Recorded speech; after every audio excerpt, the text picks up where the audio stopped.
so number one, okay, is cash flow.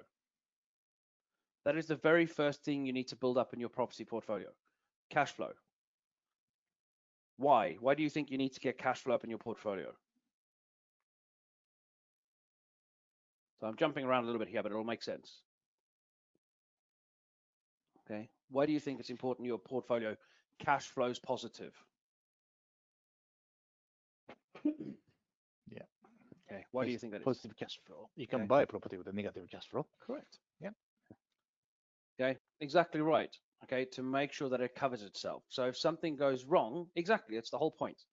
So if something goes wrong, is it possible to have a negatively cash flowing property? Is that possible? Yeah. How many of those can you buy?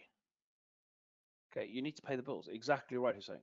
How many negatively cash flowing properties can you buy? A lot or a few? Okay, a lot or a few? Okay, well, you don't want to buy any, correct, but you won't be able to buy a lot because at some point you won't be able to afford to keep them. Okay, however, if you buy positively cash flowing properties, how many of those could you buy? Yeah. Exactly, Benji. It is the lifeblood of your business, 100%.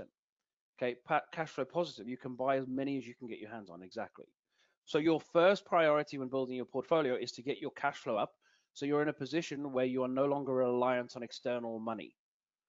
Okay, the whole point is to create security. As soon as your portfolio enables you to leave your job, that means you are financially secure. Okay, which means it's unlikely that you're then going to lose the portfolio unless you go and do some spending sprees and do some silly stuff. Okay, so that is priority number one. Priority number two, once you have your cash flow, is to create wealth. Now, you get a lot of people who try and build portfolios based on creating wealth without paying much heed to cash flow. Is it possible for them to then lose the portfolio if interest rates do move a little bit because they do not positively cash flow? Is that possible? Matter of fact, it's quite likely. So a lot of the landlords who end up having to sell off portfolios, it's often because they've over leveraged or because they didn't buy right.